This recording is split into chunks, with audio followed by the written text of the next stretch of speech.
With 2 rotations to go, England has a chance to pull away in the men's team competition. Craig Heap was the alternate in 1994, but is making his mark in KL. Obviously, it was a positive learning experience. He's putting it to good use here. Uprise full, right into a death. You know, Scott, he pulled in a little too close for my liking on that. Beautiful. Pirouette right away. Another death. Nobody does 2. Boy, England swings on this event. Using great team power here, using Lee McDermott, their star, to good advantage, even though he's not completely right. And another good routine by Craig Heap. These guys are on a high now. They can feel that gold medal. Yep, England is indeed in the swing of things here at the Putra Stadium. A fantastic routine, Scott. He has one huge release move. It's a def, extremely difficult to do, 1.5, but in his routine, he does it twice. That's unheard of. Chalk flies when he hits the bar. 8.95, a solid mark for England's Craig Heap. Come on, lads. Come on, lads. Here's Richard Ikeda of Canada. Speaking of getting going, this team's really got a push now. Oh, it's a tough event to do it on, but this is Richard's event. Beautiful single pommel work. He's got a battle going on in his mind right now. I'm sure he knows the team is struggling. The gold medal is slipping away, but this is not the event to let your thoughts interfere with your movement. Scott, he's working that horse. Great attitude. Way to go, Richard. Push it through. He's got to get it through the scissors. These are a requirement. Judges must see them, but it breaks the rhythm of the routine. Tough to keep it going, and he's got it to the dismount. Ikeda of BC, tall and slender for a gymnast, but has nice lines on an apparatus like the pommel horse. He's also got good upper body strength. Here's Andrei Kravtsov of Australia. He's their acknowledged star, 3 times a national champion. His coach, Warwick Forbes, will put him up to the rings. I don't know how he's going to get through this event, Scott. He has been struggling with his shoulder. We've seen it time and time again throughout the week of training. And this event is a killer on the shoulders.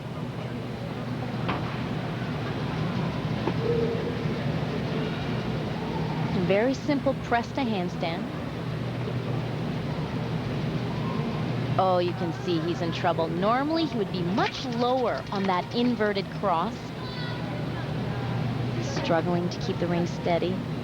Now, his shoulders should be in line with his hands. But I don't think he can take the pain right now, Scott. He's going to try and put in an average performance, just a stock routine. Give his teammates a score if he can. Well, he's met all the requirements, but he's taken out all of his big strength moves. The score is going to be low. Competing in his first Commonwealth Games, Andrei Kravtsov putting tremendous pressure on a hurting shoulder. This is a very simple element. L right through to a press, but he even looks like he's grimacing there. This is not an event you can hide on. If you've got a sore shoulder, it's impossible. Well, more trouble for the Australians. 8-0-5-0 for Kravtsov. They had been making up ground on England, not anymore. 9-0 for Richard Ikeda, a solid score on the pommel horse. After 5 rotations, England continues to lead, pulling away from Australia and Canada. Final rotation in the men's team event, and the Canadians are cooling their heels in 3rd spot. They're going to the rings.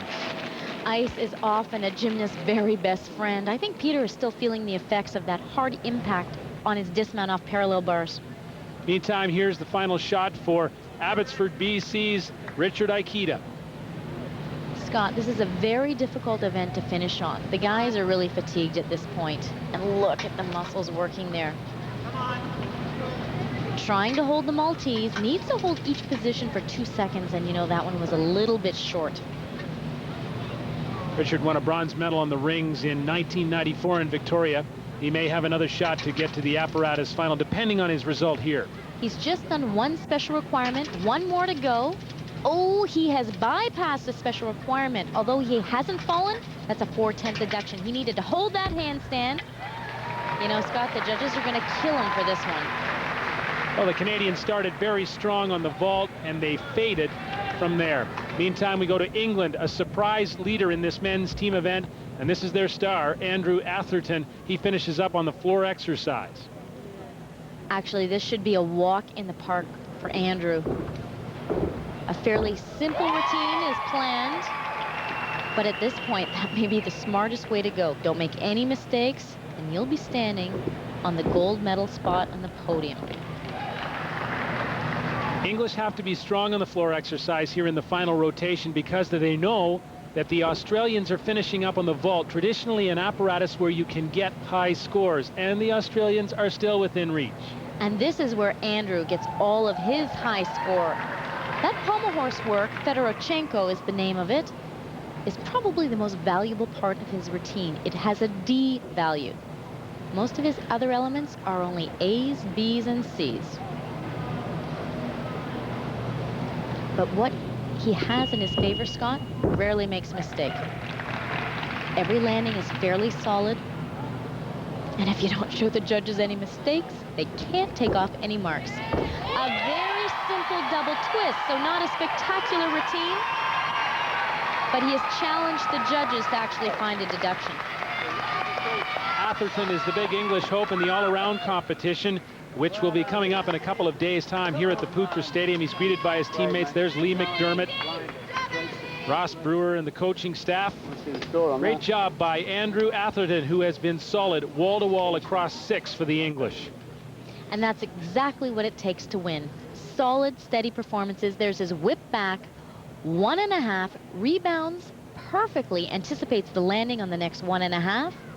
Only a slight 1/10 deduction on that entire line. 8.925, the score posted by Atherton. We'll do some quick calculations, find out what the Australians might need on their final vault. 7.75, meantime, is the score by Richard Ikeda, disappointing for Canada. Here's Bret Hudson. He needs a 9.676 on this final vault if Australia is to surpass England and win the gold medal. And it is possible. He's doing a Yurchenko double twist, has a start value of 9.8. He drills it into the ground, but Scott, that step backwards, I don't think he's going to get the 9.6. Bret Hudson of Australia, 24 years old, from New South Wales. This is a fantastic vault. Tons of power. Round off entry, bumps it up, 2 twists, spots the landing, but he is slightly short. Has to take the step. Needed more than a 9.6. He doesn't get it. 9.525. And the vault champion from Victoria puts his hands through his hair. He knows that the English Rose stands atop the podium. Their female counterparts celebrate. England, for the first time, has won the gold medal in the men's team gymnastics event at the Commonwealth Games. And Canada settles for bronze. 3 gold in a row leading up to this. England by just more than a 1/10 over Australia. Canada is 3rd. A great day for Lee McDermott. Oh yeah, sure. I think it's the first English gold medal, so and it's nice to beat the Canadians as well. I'm sorry, guys, but it is, and we're just totally over the moon. Well, starstruck are the Canadians. They had won 3 gold medals in a row dating back to 1978 Edmonton. They also won in Auckland and in Victoria, but in tough this time, Carol Angela.